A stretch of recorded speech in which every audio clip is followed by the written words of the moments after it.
So, of course, the topic is very interesting. Most of us are already experienced with different indicators, but of course, there are a lot of challenging according to the process of selecting indicators, using them, and providing relevant methodology. So, today, I would like to structurize my presentation, show the importance of the monitoring evaluation process, indicator selection process, and several examples and short summary, taking into account that I have 19 minutes. Several differences between monitoring and evaluation. In case of monitoring, we have to be frequent, we have to be regular, we have to provide support to managerial and even more important political decisions. And of course, timeline for our monitoring should be linked to action plan implementation, because in most cases, our SUMP, Sustainable Urban Mobility Plan, involves strategic part and operational plan, which is usually action plan. And monitoring evaluation should be focused on this action plan. Monitoring should be mainly performed by internal team. And of course, notion of public action is that it does not question the plan itself. And of course, main tools are indicators. That's why we are focusing on them today. If we take this famous circle or process of a sustainable urban mobility planning brought by Ruprecht Consult many years ago, we can find that, of course, there is additional one step on monitoring. But of course, monitoring and evaluation does not start at the end. I would say that monitoring evaluation could be treated as a warming up. It is good to think about indicators in the first stage of mobility planning process. And this is logic, because if we develop a diagnosis, if we are sketching the current landscape of urban mobility, it would be good to frame it with selected indicators. And then going with those initially selected indicators could provide us the monitoring process for the entire sustainable urban mobility planning. And also, monitoring could be a bridge or a link between sustainable urban mobility planning and other strategic documents on a city or metropolitan level. Here I brought a case study of Swedish Malmö. Our colleague was talking about their experience last week. But what is it important? When we start with our SUMP, Sustainable Urban Mobility Plan, we are not starting it as a greenfield. We are in a given legal and political framework, which means that we already have binding actual strategic documents and programs. And it is good to dive into them and find out whether they contain statements, goals, or indicators which are relevant to urban mobility planning. And in case of Malmö, it is, in my opinion, a very good example. There are several strategic documents like comprehensive plan, environmental program, energy strategy, action program against environmental noise, and more. And in all these documents, we can find important statements or even elements that has to be measured by specific indicators. So we are always recommending to review existing strategic documents and programs, and monitoring evaluation is very important element from this point of view. This slide was presented last week, but we are very focused on it because we know that precision of measurement very often depends on the level of document we are going to implement. So different measurement requirements we can find at district level, on a city level, or even functional urban area, which is of course obvious that at functional urban area level, for instance, walking is probably less visible than railway and intercity commuting between cities of given functional urban area. We are designing indicators. We are always squeezed between requirements to be accurate, complete, on time, consistent, reliable, and so on and so on. On the other hand, I would say, and it was very nice statement in one of our previous workshop done in our project, we are not in the laboratory. We don't need to measure everything with absolutely accuracy and be so precise like in laboratory. Sometimes we have to monitor the change, we have to monitor the trend, and that could be also a very valuable element of our monitoring and evaluation scheme. So we started to think about indicators. We started to collect different indicators from different cities, from European Commission requirements, from science, and we found that we have around 200 KPIs or key performance indicators. Which KPI we describe by its objective, its name. We try to bring an example of a target to which particular indicator can be assigned. We also focused on units of measure. We evaluated relevance, whether they are relevant for cities like very small cities, mid-sized cities, level of indicator, and what data is required to fill the indicator in. And of course, most of us love Excel tables, but and this Excel table is also available. So if someone wants to use this indicator selector tool in the Excel form, it is also possible. But to make it more user friendly, we change it to more friendly tool. And last week we presented this slide. You have a link to this indicator selector tool because this is the tool we are going to use it today during our workshop. So it is, as I said before, it is indicators can be filtered by several elements. And today we will focus on walking and cycling. So we selected today to discuss more about modal split because modal split is widely used by cities of different size for very different purposes.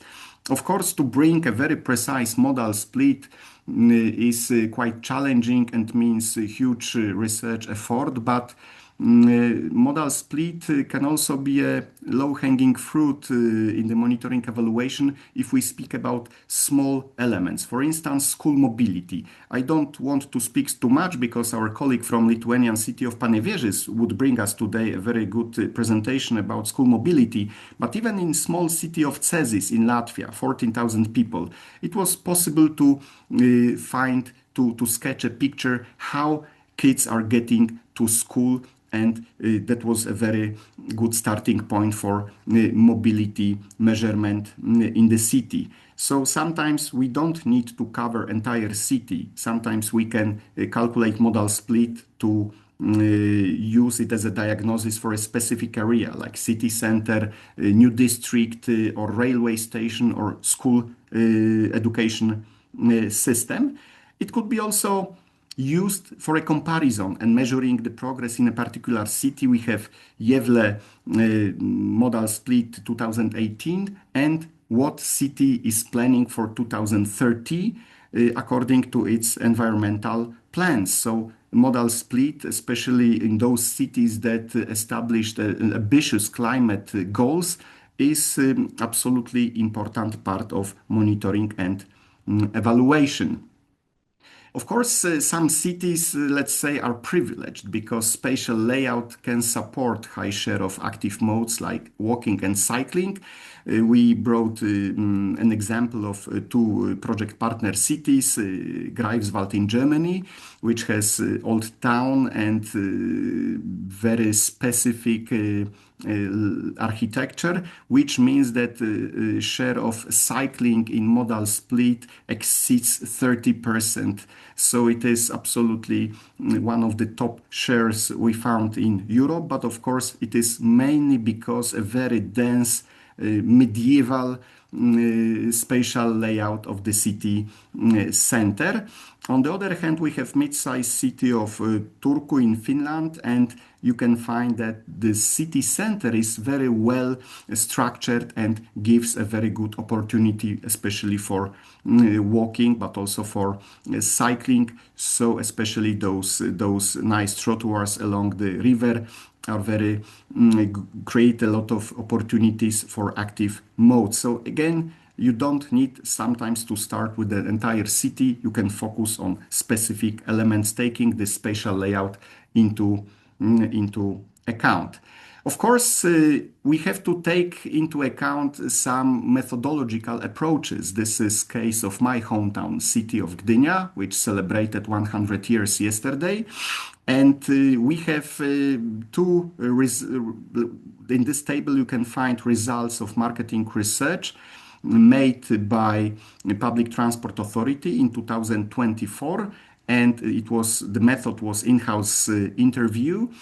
So we can find that share of walking was around 13%. In 2022, it was another research made by Metropolitan Association, and a little bit different method. Calculation was based on travel time, which also took into account more complex transport chains. For instance, if I travel by train today to my university, I traveled by train 9 minutes, but my walking activity to get station and then to get my university was in total 20 minutes. In typical questionnaire, I would sign, yes, I commuted by train today, but in fact, I commuted mainly walking and additionally by train if we took into account time as a calculation method. So we have to take into account some methodological approaches or traps when we especially compare modal splits between different cities. Even if it is not very precise, I would say that it is worth of measuring because it provides us a look into specific trends. This is case of Polish capital Warsaw. City is providing complex traffic research since 1980. It was the first city probably in the old Soviet bloc to provide such research, but even taking research from 1993, we can find a huge drop in walking and of course a strong increase in car activity.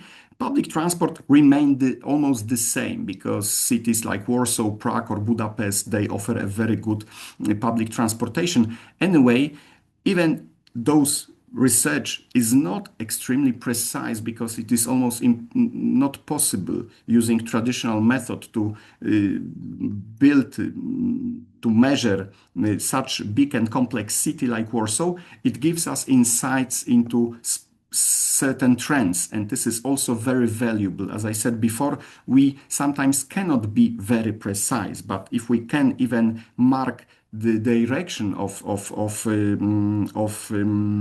the trend, it could be also valuable because such results could also give some justification for political decisions made by decision makers of city authorities. And of course, is this modal split again the holy grail or the top of the iceberg? It is. We brought this picture because we want to show that, especially for active modes, it is very big complex of different factors, which are sometimes objectives but also subjective. And in case of physical features, for monitoring, we can monitor quantitative parameters of walking infrastructure like sidewalk width, like sidewalk density, traffic volumes, urban greenery, number of people, and so on. But then we are going into less objective topics, which are also important for people, like imageability, legibility, transparency. I would say also a lot of elements like mixed functions, which is complexity. And then we are going to individual reactions, which are very different because we are very different. We perceive safety, uh, sense of comfort, level of interest. Especially when we speak about the concepts of 15-minute city, it is very important to use all these elements into account. They are all going, or they are all defining as overall walkability, and then as a top of the iceberg we see only the effect, which is result walking behavior, which we measure by modal split. That's why this modal split is so important, complex, and one of the fundamentals of monitoring and evaluation schemes. So, last time I was not able to show you monitoring evaluation plan template for a small city of Cesis in Lithuania. Now I have 1 minute and to focus on this left side on active modes. So as you can see, sometimes cities are defining them in a very precise way, because with walking we are also, in many cases in monitoring activity, we merge the topic of traffic safety as well, because pedestrians are the least protected users of mobility in our cities. So there are two main indicators that city is going to use, which is traffic safety, and of course more subjective indicator like satisfaction, so percentage of residents satisfied with walking conditions. Another area, which is cycling. Again, this is very objective indicator like cycle path length, density, which is one of the most popular in cities. But again, another which is connected to safety of cyclists, and then travel time ratio, cycling versus car target. In city of size of Cesis, it is easy to measure. In larger cities, we can define certain corridor or the most popular corridors between, for instance, districts, and start to measure ratio of travel time between cycling, car, or even public transportation. So, to sum up, because we have 2 minutes left, in our opinion, monitoring and evaluation is, of course, a multi-tool in the sustainable urban mobility planning. It has a very diversified role, and we are not starting at the end of our sustainable urban mobility plan with indicators. We have to establish a certain basket of indicators almost at the initial stage of preparation. It gives us also an opportunity to plan and to evaluate resources. We need to collect data, but not only to collect data, but then also to make this monitoring quite frequent. And to be honest, when I was co-author of monitoring of sustainable urban mobility plan for Gdynia 10 years ago, I also made a mistake because we used one of the, in my opinion, one of the best indicator, which is motorization index, as an important part of our monitoring and evaluation section. And then Lord Mayor asked me, Marcin, what is our impact? How can we influence value of this indicator? Because in Poland, motorization is shaped mainly by external factors, and cities have rather limited toolkit to curb urban mobility. Today we have snow in our city, so probably that was the main factor of reduced traffic on our streets.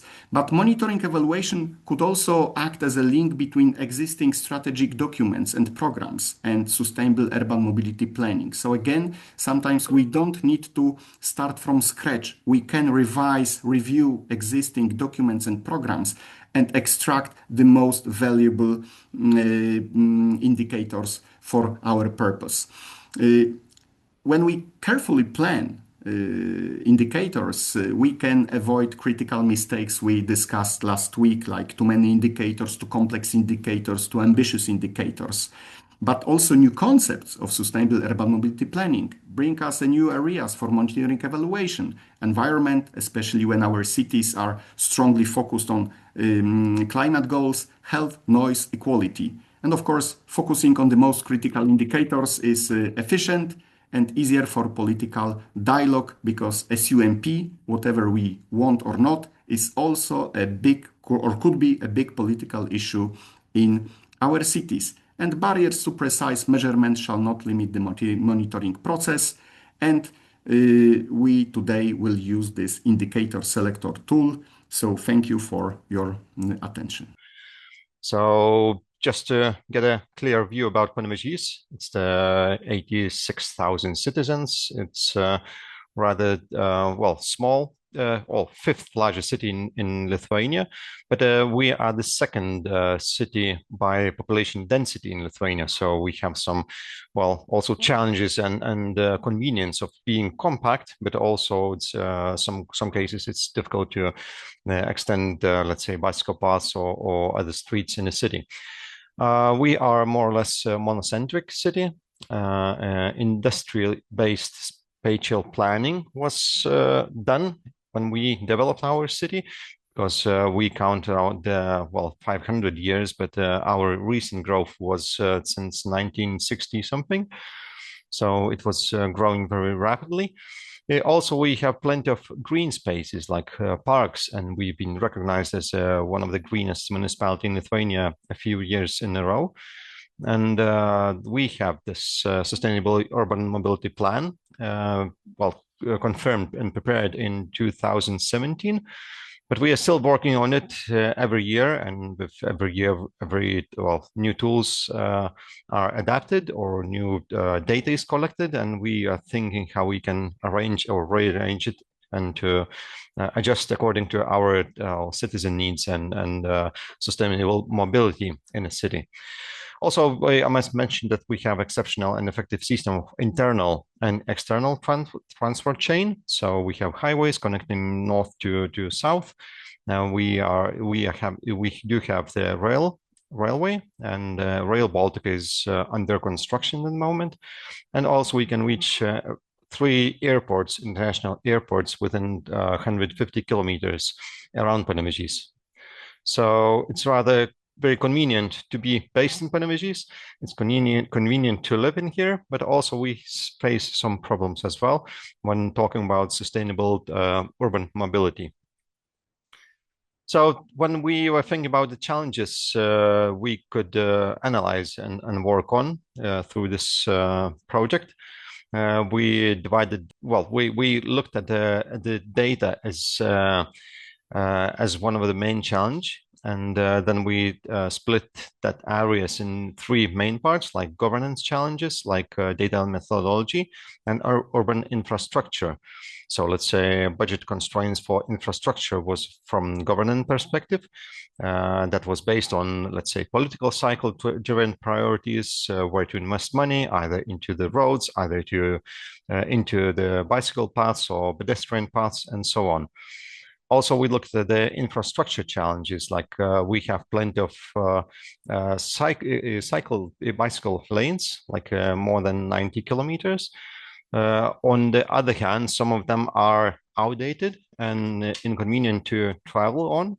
So we still need plenty of investments into that infrastructure. And if you look at our map of Panevėžys bicycle paths in Panevėžys, we see that the city center is connected rather well. On the other hand, we see that suburban areas are not interconnected. There are some, well, bicycle paths are still missing between them, even though you still can go directly into the city and then from the city go back to some of the areas.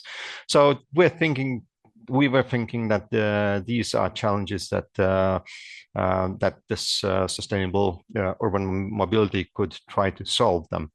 And also we looked at the data and methodology challenges, how we can collect the data, what data is available in our resources, like municipality resources or our institutional resources. Also the data that can be gained from national resources. And we noticed that we have limited monitoring and evaluation capacity, also gaps in cycling and pedestrian counts, because it's very difficult to count if they are not pedestrians or cyclists not using any like special apps, as Martin mentioned in a first part of our session. So we looked at the data as information source that we could plan to see this urban mobility moving around the city. We looked at the national level as car ownership radio, traffic accidents, public transport stops or its density within the city, people traveling by public transport. Also, I looked at the Panevėžys municipality, what we have in our hands, like let's say annual air quality monitoring. That's we have this monitoring methodology and instruments. Also, we have annual noise pollution monitoring or data collecting through working on this sustainable urban mobility plan development that was done in 2017, but it was not done. It's not continued monitoring, and let's say the only once in a while data is collected. And also we have those international or national ratings like environmental ranking of municipalities or Compass for Sustainable Cities ranking, or even Green City ranking that also includes the sustainable mobility within the city. Then we looked later on, we went into the area that we can control, we can work on, especially with data and institutions that are within municipality. So we thought that if we want to get data, we need to control the sources and we need to work together with the sources. So that's why we went down to schools as the main source that connects the majority of population in Panevėžys in the city. So it's very large population of the city is interconnected to schools, even the students, the parents, teachers, and so on. Also, we see that it's daily repetitive and it has travel patterns around the schools, around the city, because usually people are going to the school that's nearest to their living area, but also we have some exclusions in that. We have this clear subordination that the schools belong to a municipality and we can work together with them. And it has rather low implementation cost of methodology and trying to get that information. So we had those aspects taken into account. And we organized a stakeholder meeting that we worked together, all together, like it's in a picture. We try to include most of the directors and administrations from the schools to work together, teachers as well, just to get in touch with them and to see what they think about the data when thinking about sustainable urban mobility, and especially when talking about the kids going to school by bicycle, as pedestrians or being driven by their parents, and how convenient it is to get to the school. So we had those analyses from different perspectives. I won't go into detail because of the short of the time, but we started working on that. And we analyzed and selected the main indicators as result indicators, impact or effect indicators, like let's say bicycle racks or scooter racks in a school as result indicators. Let's say impact indicators were selected as noise level or travel time to get to the school or perception. There were some, well, we must admit that some indicators that are written in red were rather difficult to analyze or were a bit confusing or didn't give much value for our analysis. But still, the process was, I think, the learning as a learning, and we, well, for next time probably we would be think about the different indicators or a bit different selection for our needs, or especially for small problems that we are trying to solve. And also like effect indicators were selected as pedestrian flows, cyclist flows, scooter, car flows, and so on. So We try to, well, first intention was to get as much as possible information. However, not all that information was beneficial for not all the data was beneficial for analysis and for the project. So when we're looking at the this time scale, we started in 2024, so we assessed the status quo of the situation. Then we started monitoring in 2024 spring. Then we repeated the monitoring because we noticed that well, spring has one data, then autumn brings another data, and usually, well, in autumn people are more keen to move or to travel by bicycles because of the after summer vacation, you're still in mood of cycling and being more active. So we saw some seasons making influence for monitoring, and so later on we got pilot implementation stages and like monitoring again in 2025. When we had this methodology, how we monitored, we had three parts, three groups of, let's say, surveys. So one type of survey was given for students and the parents via Tamo. Tamo is the digital platform that is used in every school in municipality and national-wide. So basically, every student and the teacher and parent has access to this platform, and this questionnaire was spread to each of them. So they could participate in that and provide the data. Also, we provided the questionnaire for school staff because they have usually a bit different perspective on the convenience of traveling to school. Also, we had fields surveys as monitoring of traffic flow around the schools, around the selected schools. Also, we calculated the inventory of existing infrastructure in a school, also in selected schools, and we collected data about how school students are using the infrastructure in schools, like bicycle or scooter racks. How are they occupied, and how many of kids are using and leaving their bicycles, and so it provided plenty of information for us to see the either it's used, either it's beneficial to have such an infrastructure, and if in the questionnaire we could provide some questions, either the students if they notice that there is a plenty of infrastructure for their convenience. So we try to get this information from the field surveys and also instrumental surveys, where as noise level measurements with specific application to see if there are any like noise pollution around the schools, around selected schools, or in streets where kids are brought to school. So that's a short how we monitor it. When we look at the project results, so we had this baseline data collected through our measurements, basically four measurements.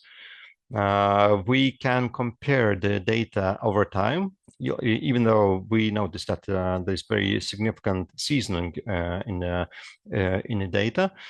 But we still could find some correlation around the age groups, and to see which groups of students are participating more in such surveys, and also which groups are participating or using the let's say bicycles or walking to school. So also, there is a different level of insights into school staff mobility, how the teachers are going to school, because on the other hand, we can assume that the teachers are as a leaders or nice examples for kids to learn from. So we think that it is very important as well to advertise this sustainable mobility into school by teachers themselves, not only ask kids to go to school by bicycle or walk.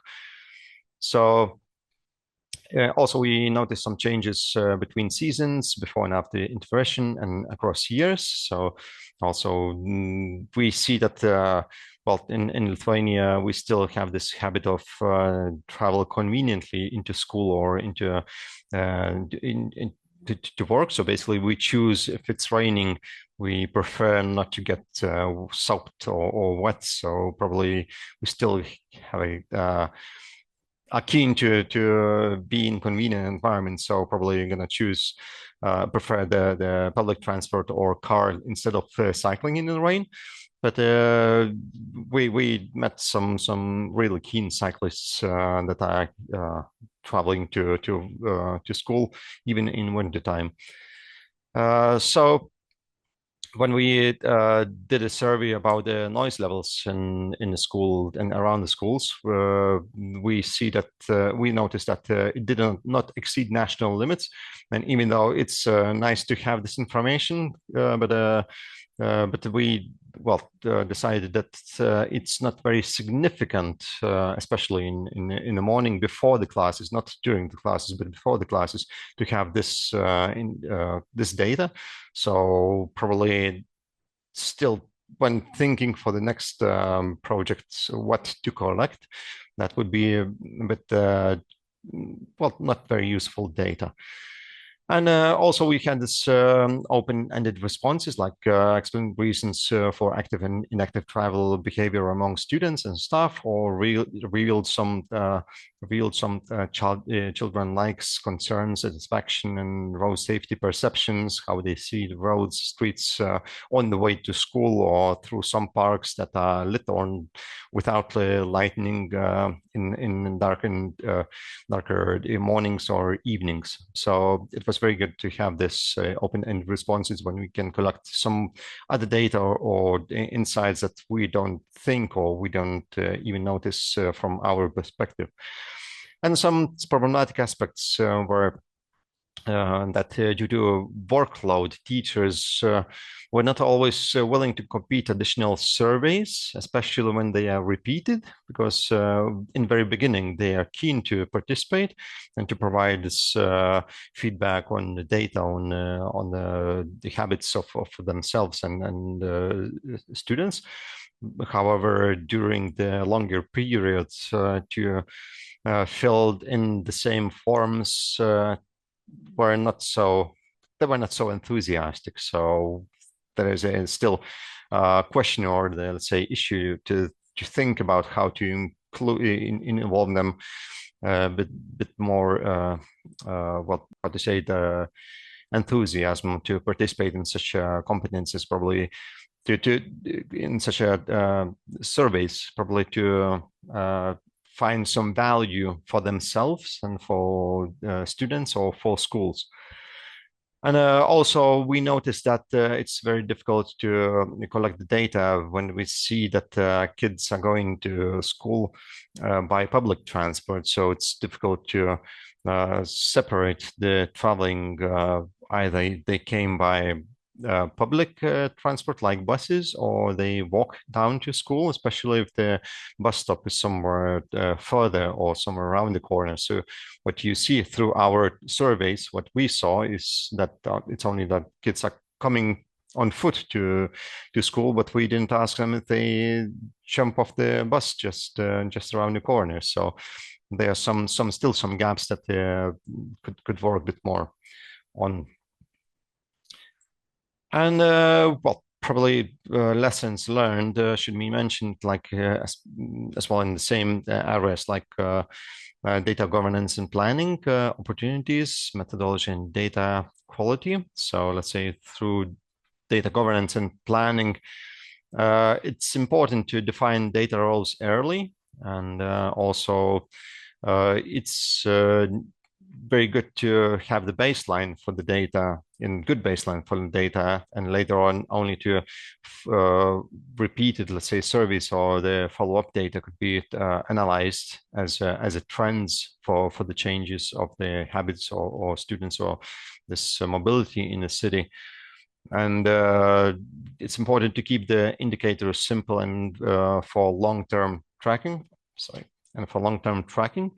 Just to, as mentioned, see the trends, and later on, it's possible probably to find the factors that impacts the changes in mobility in a city. Also, when we look at the methodology and data quality, we notice that mixed methods improve quality. Let's say if we have this survey given through TAMO, this platform, and in addition, we have this field survey, counting the students going to school. So we can compare the data, we can compare the results, and I think it improves the quality of the data itself. Also, minor indicator adjustments I all needed during the project, and they only enhance analytical insights. And as I mentioned, some survey questions adds only limited value, and some data adds only limited value for the project. And limited sites restricted secondary data. So what we had is 10 schools out of around 20 schools in Panevėžys. So we have this limited, let's say, data that results could be applied to all the city. However, probably if we survey all the schools in the city, would be needed more costs for that. However, on the other hand, not sure if they could provide more insights out of the more data. And we see opportunities that we can leverage student transitions to gain new insights. Also, we could engage schools to enhance data collection through providing the value, or some parts, let's say, agreeing that if your school participates, we're going to give you some, either it's presents or to update some infrastructure in school, to provide more bicycle racks in school, and so on. Also, we can use the target group trends to tailor programs, especially when we look at the different age groups.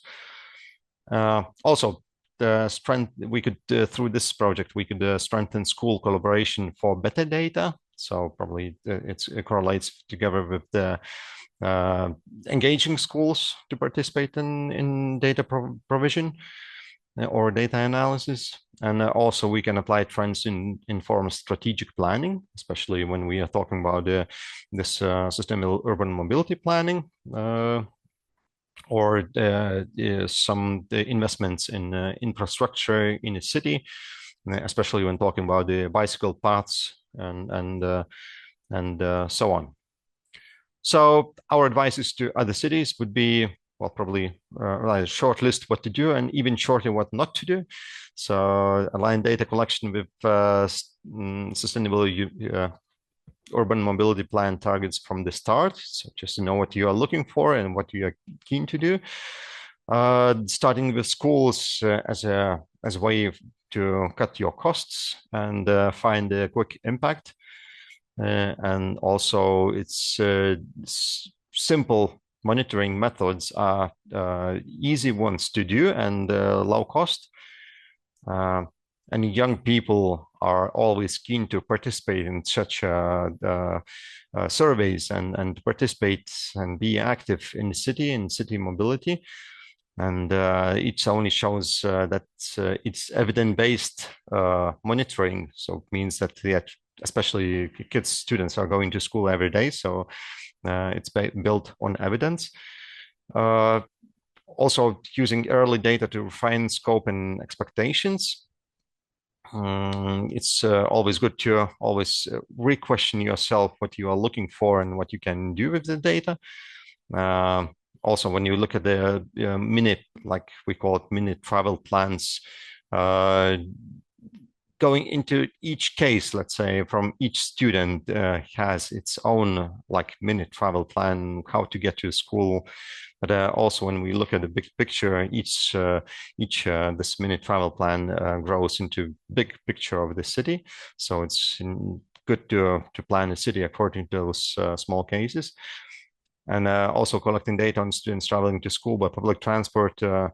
It has some issues, but still very beneficial to know and to plan the public transport, especially when we try to introduce this public transport for younger kids, and especially during winter time, just to avoid the parents bringing kids by car to the school. And when we look at the not to-do list, it's we strongly advise not to overcomplicate data collection for limited budgets. So just know what you have in your resources. And as we mentioned, schools are one of the low-cost resource to collect most of the data, especially in regarding the population that is going to school. And running surveys more than once per year, on one hand, it's beneficial to reduce it because of the, as I mentioned earlier, teachers are not always keen to participate in repeated surveys. On the other hand, we must agree that seasonal data is important, and to see the seasonal trends is beneficial to for the planning of mobility in a city. So that's in short. If you have any questions, we can try to answer them. My name is Aragai, and I work for Gävle Kommun as a traffic analyst. I work mostly with traffic modeling and simulation, and also traffic data analysis. Today, I'll present Gävle's approach to sustainable urban mobility, and we'll focus on how the city uses sustainable urban mobility principles and how the city used this SUMP principles to translate its goals into measurable indicators, and what lessons have been learned from implementing this system. And we'll start with a brief overview of the city and its mobility context. Then we'll try to explore the indicator framework and monitoring system that we have adopted. And I'll try to conclude with the key lessons for sustainable urban planning that the other cities can adopt. Gävle is a very compact port city, and it's located on Sweden's east coast along the Gulf of Botania. And right now, we are around like 104,000 residents, and 94% of this population is living in the urban area, in the municipality urban area. And the city is very dense, and it's very strongly urbanized. And the city has an ambition to grow the population to around 150,000 by 2050. I personally feel like it's a bit ambitious, but that is the growth target for the city by 2050. In Gävle, there is a high car ownership and car access, and there is also a significant amount of commuter inflow from the municipality nearby. So there is a very significant amount of inflow from the surrounding municipalities. And Gävle's urban form has evolved over centuries. If you happen to know, Gävle is founded in 1430 as a compact medieval city, and it was rebuilt with like wider streets after major fire accidents. And later, during the introduction of rail, and when they expanded their port, and when they encountered the suburban goals, it has become increasingly car oriented. And you can see in the picture the progress, like the evolution from the 1880s to the 2000s, and after the growth, the railway expansion and the port expansion, it became increasingly car oriented. And after that, since the early 2000s, the city has shifted toward a more sustainable model that prioritize walking, cycling, and public transport. And today, private cars dominate the travel in Gävle, and it accounts more than 45% of the journeys, while walking is most common for trips under 1 kilometer. Transport also produces roughly around 64% of the local greenhouse gas emission, which is the largest share in the municipality. So here, the key challenge is very clear.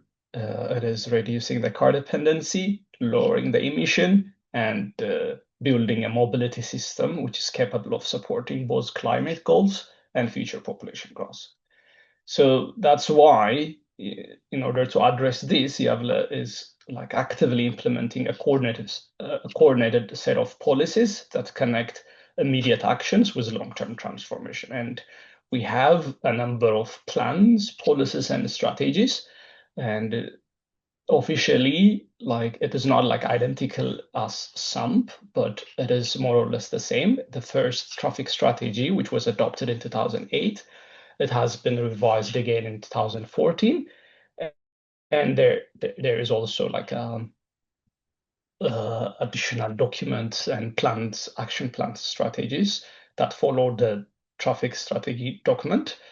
And there are also other plans and policies, and I've tried to list some of them. So that's why I say that it is a coordinated set of policies. Like there is like a separate strategic program for the environmental part, and there is a separate action plan for cycling and biking, and there is also a strategy for the public transportation, and also there is another like developmental related policies for the streets in the city, and also the parking related policies as well. So there are a lot of documents and policies as part of this coordinated set of measure or approach, I would say. So this all the sum of all these documents can be regarded as like the city's SUMP or mobility strategy.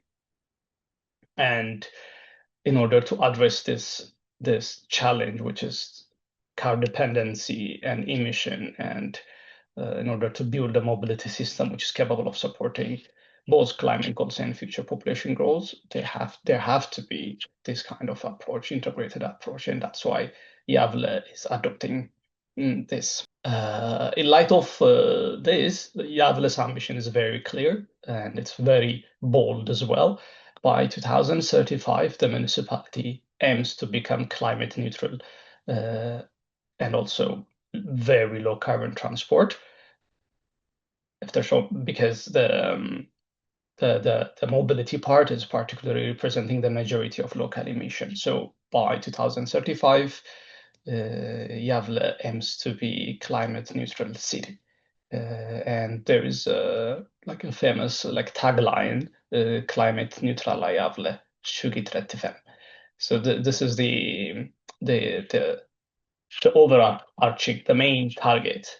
But at the same time, the city targets a major model shift as well. By 2030, the city is aiming to ensure that at least 1/3 of the trips that are made by walking, cycling, public transport, or in general active mobility or low emission vehicles. So that's also the model shift is the second overarching target that Gävle city has. And achieving these goals requires like not a single solution, but a portfolio of integrated policies and concrete actions that can support this. And I can confidentially say that all these policies, integrated policies and concrete actions are already underway. And these ambitious goals only matter if progress can be measured to some extent accurately. So in order to connect the long-term ambitions with measurable progress, Gävle adopted like a structured methodology for selecting indicators. And this is the methodology that we have adopted in order to select the indicators. So the process began with a strategic alignment, which is using TRAST framework. It has 7 dimensions. It has the component of the city character, the transport system, the traffic volume, accessibility part, the safety, the environment, and everything. And this framework was adopted in order to select a set of indicators that are in line with the specific goals. Earlier, I had mentioned that there are two overarching goals target when it comes to particularly focusing on the mobility, the transport aspect, but there are a lot of objectives and sub goals that are listed under those overarching goals, and there are a lot, and there have to be the indicators have to align properly with those objectives, sub goals, and major targets as well. So the very first thing is when we come up with a list of indicators or the set of indicators, strategic alignment is the first bold procedure that was adopted. And then after we managed to prepare a set of indicators that ensures a strategic alignment with the specified goals and objectives, these candidate indicators were then tested against the SMART criteria in order to make sure that they were clear, traceable, relevant for evaluation, for evaluation of the real progress. So this SMART approach was adopted. So yeah, and the next part after the strategic alignment and the SMART rule, the next stage where the indicator were cross-checked with existing policies. Like there was like a national policy, which was Vision Zero. I think you guys have heard it. Sweden have been working really hard to minimize the fatal traffic accident to zero. And there are also other policies, regional plans, and available municipal data.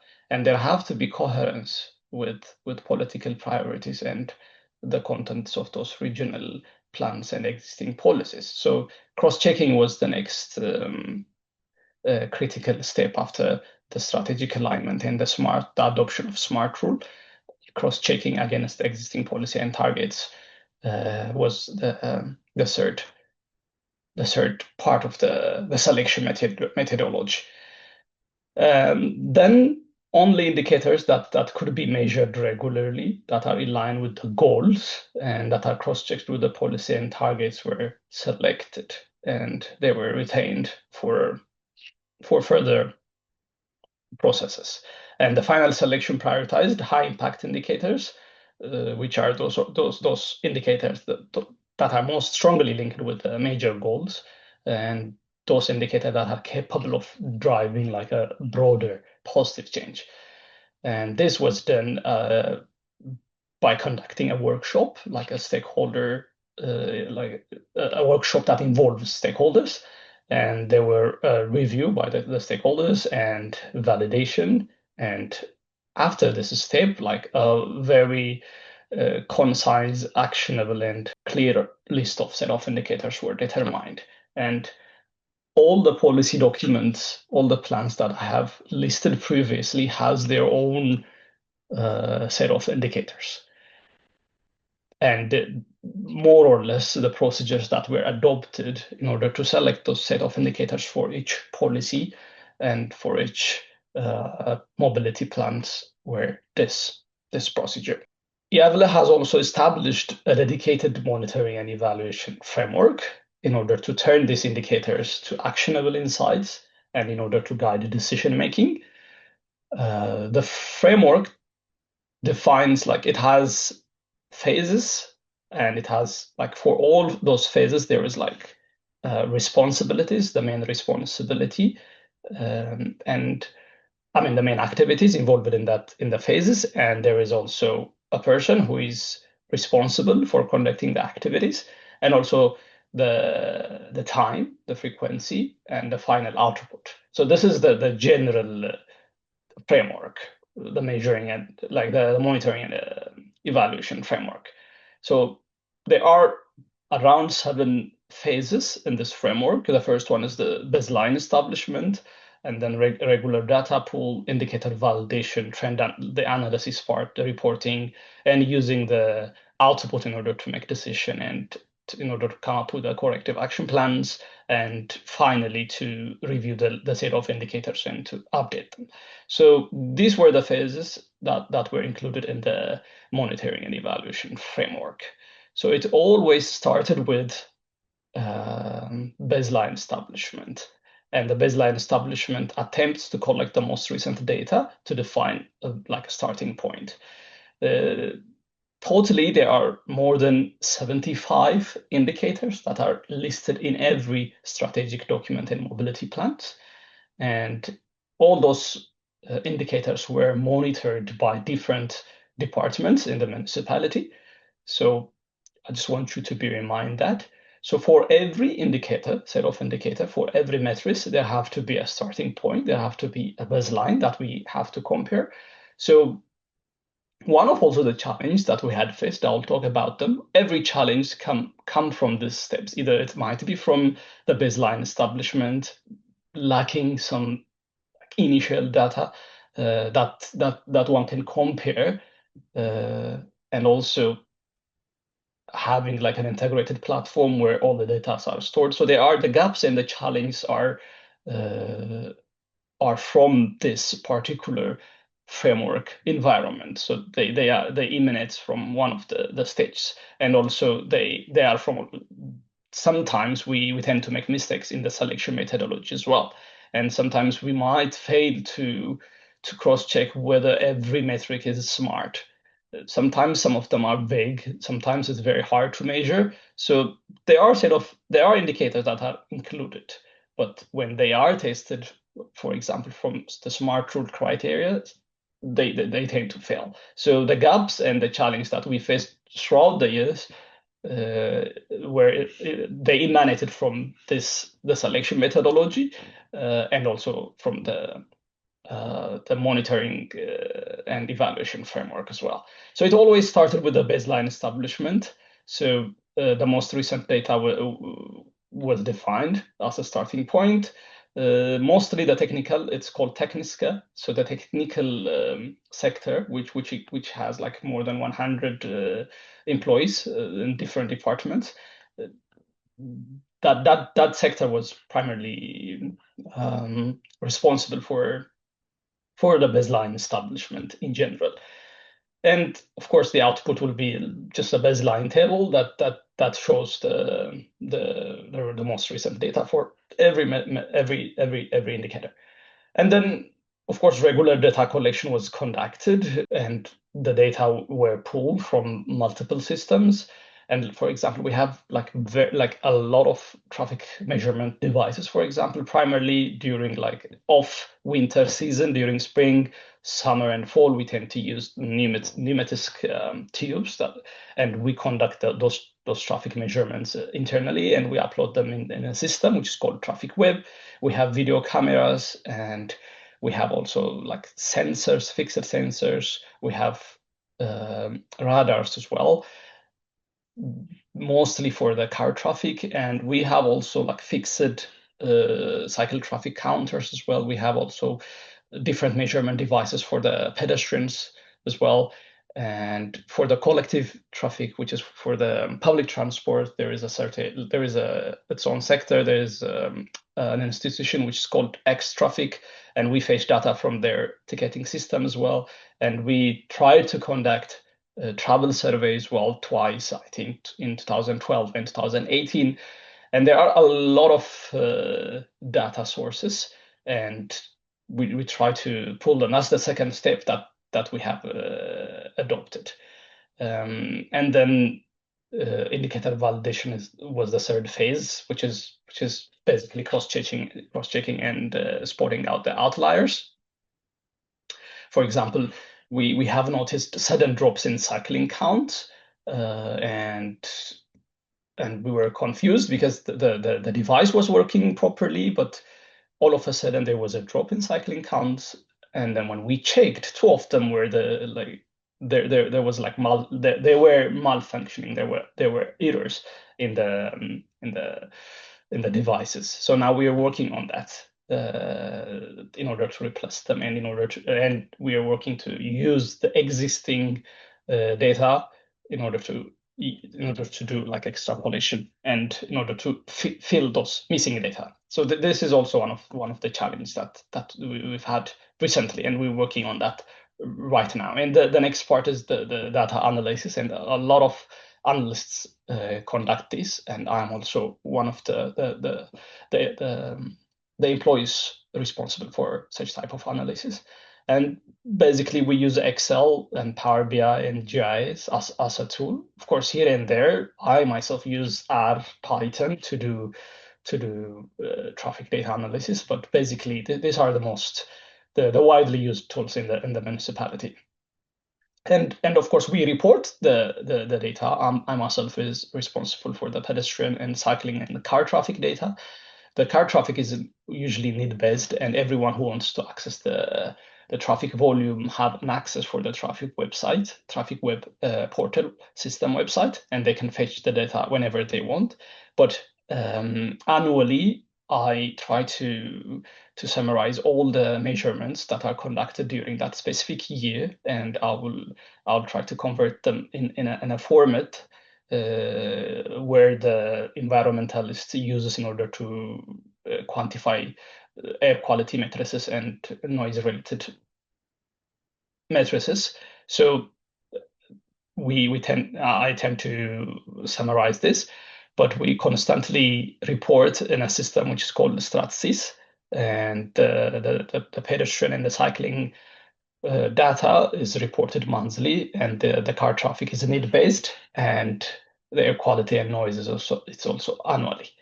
And then this will be used for decision making and investment directions as well. And of course, here and there we tend to have a workshop where we try to go through the indicators in order to review them, in order to ensure that all the set of indicators are relevant, and there is like an available data in order to measure the progress. And we tend to make sure that there is like an alignment with the national and regional goals, because they tend to update, and as well as the political priorities. So basically, this is the framework that we have adopted. And of course, the challenge, the gaps, and the problems arises from this framework as well. And we believe that this is the monitoring, the evaluation framework turns the raw data into actionable knowledge, and also it links measurement to real-world intervention. And I myself personally use all the data in order to conduct different traffic modeling analysis, like ranging from micro to strategic level macro, including the meso level as well. And also for very simple intersection analysis, for example, they are very useful. And we've seen that the data and the monitoring and all this, we've seen that they have been used in order to drive like an informed decision making and policy impact as well. Yeah. Implementing an indicator-based system for sustainable mobility in Gävle has provided several important lessons. All of these are they emanated from gaps and the challenges and the problems that we have faced. And some of them are listed here. I will try to go quickly. I saw that I'm running out of time. I'm using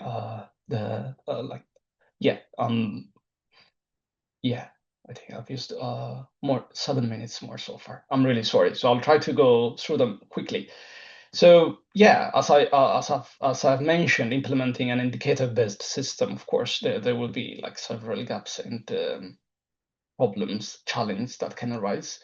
And one of the few of them are listed here. And the first one is turning the vision into measurable indicators. that broad goals are very inspiring, but without clear metrics, progress cannot be tracked. So translating this strategic objectives like climate neutrality or modal shift targets into very concrete numbers is very essential. And of course, it's very important for accountability and also for action. So this has been also a challenge for us. Some of the goals, some of the objects, they are really, really hard to quantify or to prepare clear metrics for them. The other thing is data availability and quality, of course. No matter what we do, like over the years, no matter we adopt different data collection mechanisms, still the data are very incomplete.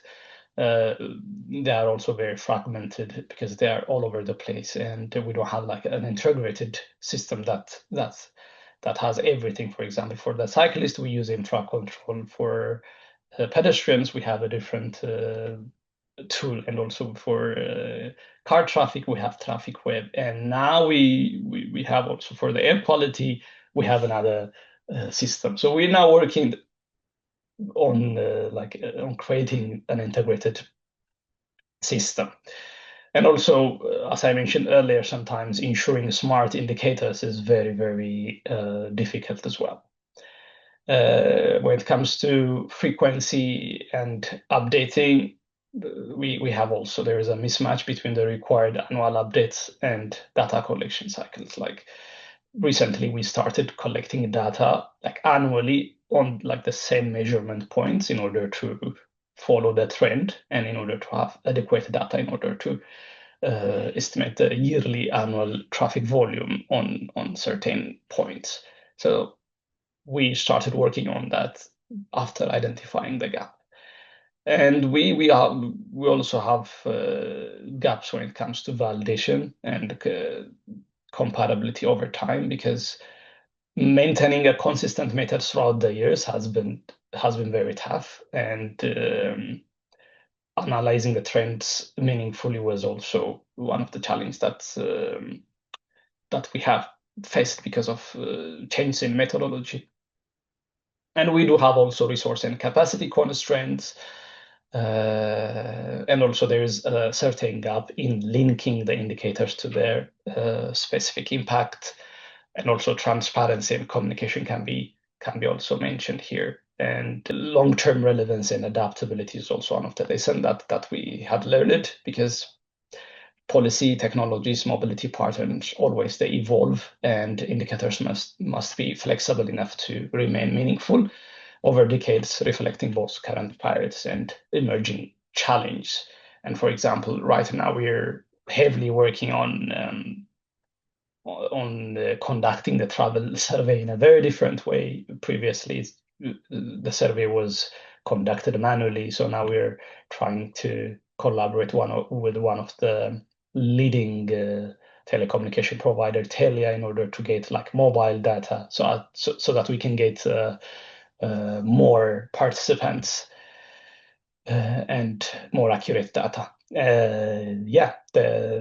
Everything evolves, and we need to cope up with the emerging technologies as well. So in summary, developing a robust monitoring system is not just about numbers, it's about creating like a living framework that connects the strategic vision, actionable policies, and measurable outcomes, so that we can make an informed decision and we can be on the right path. So we're working really hard to address the gaps, and there are a number of active projects taking place right now that are addressing these challenges and gaps. And I myself is responsible for one of them, which is called Traffic Metering Plan, Traffic Measurement Plan. The second part, we've already done the first part, and now I'm working on the second part. So every department and every sector is working on identifying the gap and addressing the challenge that we have faced. I'm sorry for taking longer than not longer than the time that was allowed, but thank you for your attention, and I hope this overview of Yavle's sustainable urban mobility approach and the use of indicators and also the lesson learned has been insightful for you all.